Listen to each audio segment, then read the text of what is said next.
The Earth. Is it really just a big ball floating in space, spinning on its axis at 1,000 miles per hour, hurtling around the sun at 67,000 miles per hour, whizzing through the Milky Way at a milk-curdling speed of over 500,000 miles per hour, and warp driving through the heaven at over 500 million miles per hour?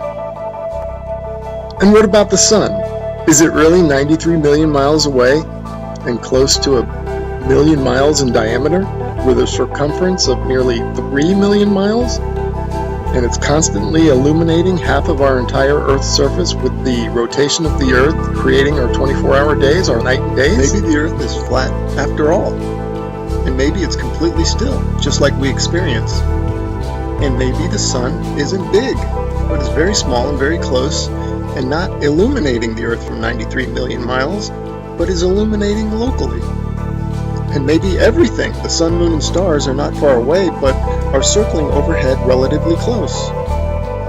In this video, we're going to explore the latter option, and at the end, we're going to reveal startling evidence through the use of time-lapse photography that the sun cannot possibly be 93 million miles away, but is in fact very close and is illuminating locally as it traverses our flat Earth. Oh man, and watch how this sun comes at you. Boom. I mean, come on. And that's all perspective. That's if you look at jet trails, Google Images, you'll see them. They start out low at the horizon, they come up overhead. Look at that thing. They come up overhead and then they go down to the horizon. Perfectly explains what the sun would do. Here it is going overhead. I love time lapse. Look at this. You can't go out and look at the sun. You can't see this stuff, except that it's on, time lapse like this. It's incredible. Now watch this thing. It's sweeping. The sun over flat Earth is doing a big circle, right? Look at this thing. See it sweeping to the right. It's like a lefty bowler. Just toss that down the alley, and there it goes, hooking into the pocket.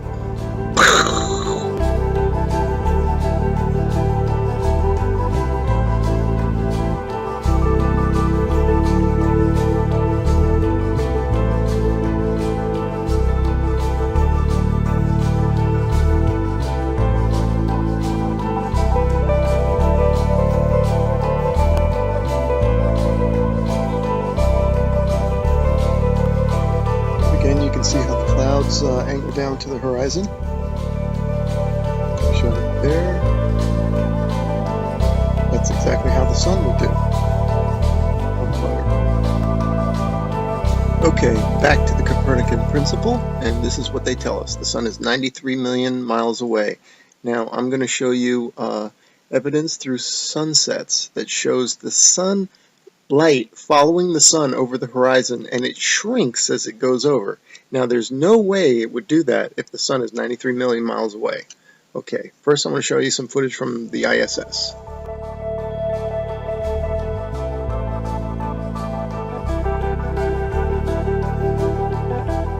Okay, now watch this animation. Watch this sunset. Now this is exactly, if they came to me and said, do an animation, this is how I would do it if the sun were 93 million miles away. Just like that. Have the whole horizon light up and then fade evenly across the whole horizon. But that's not what we see.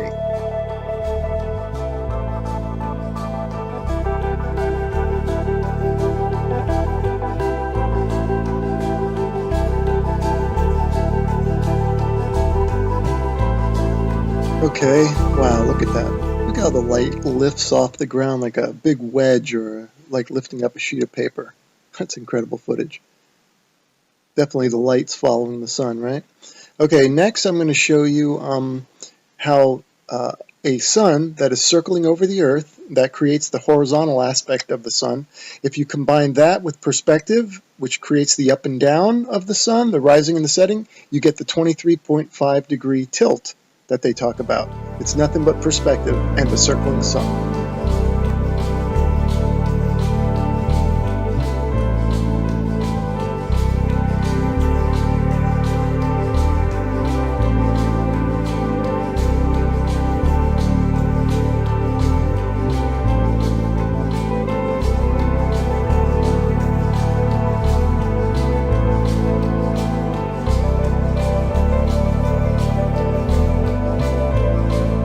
Here's another sun sweeping out a big circle.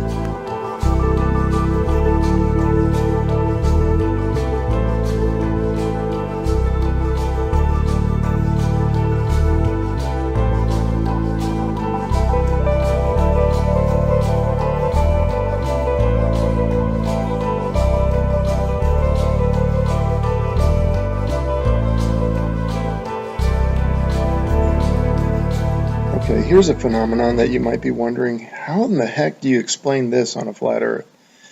Well, this footage is taken from Alaska during the summer, and the sun does look like it's going up and down. And what the problem is, the reason it's doing that is that this town in Alaska is not in the center of the sun's circular circuit. In other words, the sun is making a big circle, and the town is not in the center of that circle. So the sun will appear to be closer and further from the viewer with the camera. So that will cause it to go higher and lower, and also maybe even bigger and smaller.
The high altitude airplane. Remember, this is from a high altitude balloon, so that airplane is probably at cruising altitude. Notice how it looks like it's going up from the horizon. That's exactly how the sun will rise, because that plane is staying parallel to the ground. And now watch, it'll go down to the other horizon. All right, again, perspective, that's how the sun will set. And forget the big ball, that's just due to a GoPro camera. But see how the sun, that's the point of this. And then also, look at the size of the sun, man. Look at that thing. I mean, there's something to it to say that we're higher up our view, and the sun looks bigger, and it looks like it's not as high in the sky as it does when we're on the ground. Something to that.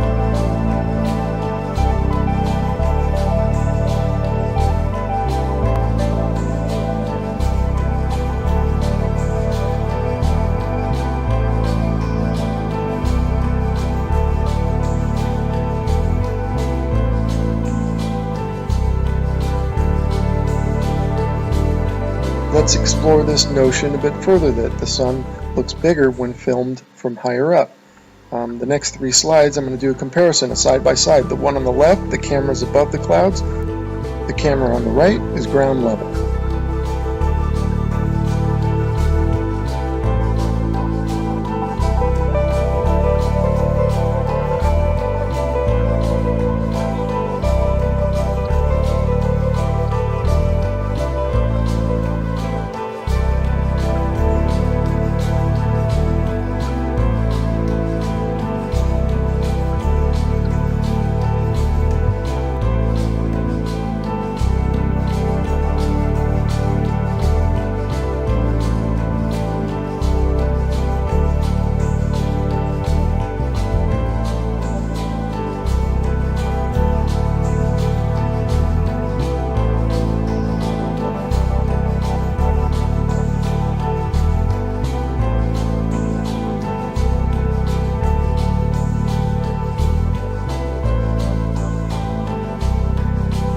Okay, here's a little illustrator or a little cartoon from a website called timeanddate.com. It's really funny that they would have a perfect illustration of a sun rising and setting on a flat Earth due to perspective.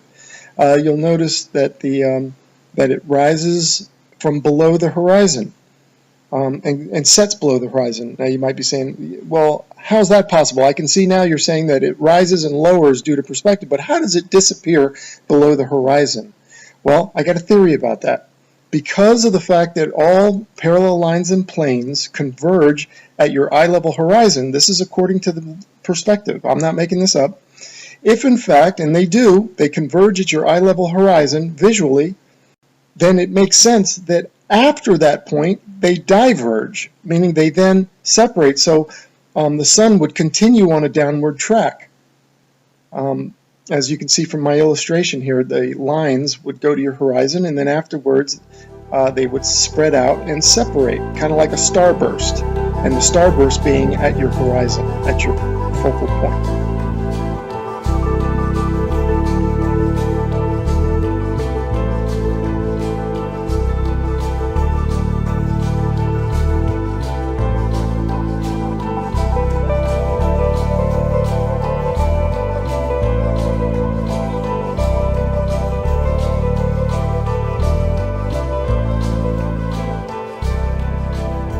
Anyway, without further ado, we're going to start talking about, and I'm going to start showing you the time lapse of the sunsets that I'm talking about that clearly show the sun is close and illuminating locally. Here we go. Here's one right here. I'm going to save the best for last, of course. You can see the light fading. Again, they didn't hold it quite as long as I would have liked them to hold it. Here we have one going over, and you can see the light trailing the sun. Okay, these next three slides, the sun is almost set already behind the horizon, but watch as the sunlight shrinks and follows the sun. It's definitely a locally illuminating sun, not far away, not very big, and definitely not 93 million miles away.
Okay, remember this video from the beginning of the video? I showed you this one and how it's circling over the earth, and watch it sweep to the right like a bowler bowling it in there for a strike. Okay, now I want you to pay attention to the way the light follows the sun. The sunlight's going to shrink, right, as it follows the locally illuminating sun. Now watch this. See it shrinking, following the sun? You do not get that if the sun is 93 million miles away. The entire horizon should light up. This is proof right there that the sun is close, illuminating locally, and traversing over a flat earth, period.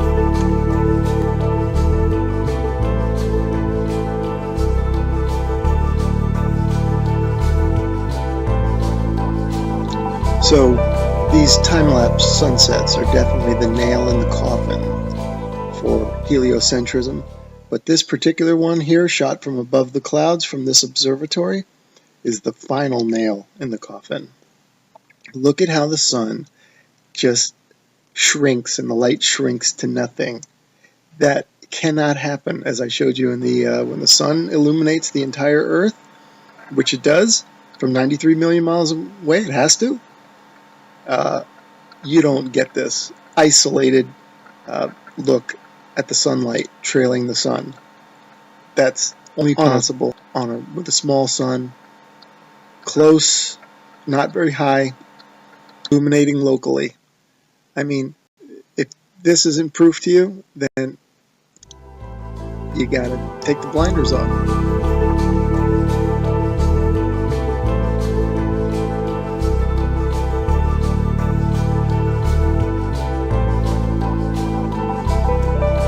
Okay, and finally I want to show you some examples of local illumination, or a city in the background. This is from Grand Canyon National Park. That you can see Las Vegas is one of them. You can see the stars going down, so you know that's not the sun. That's the glow of Las Vegas, it says. You can see that's local illumination. I'm just making an example showing you here's Tuba City and a little bit of Flagstaff. Now, in this one here, you see two lights. Obviously, we don't have two suns, but these are two cities lit up, and it's just to show it looks just like the sun going over the horizon. That's the point of me showing that. That's local illumination at work. The sun is not 93 million miles away, because if it was, the entire horizon would light up, or actually would fade evenly, and the entire horizon would fade at the same time. Not what we see here, which is the small sun cruising over the earth and the light is following it. Case closed.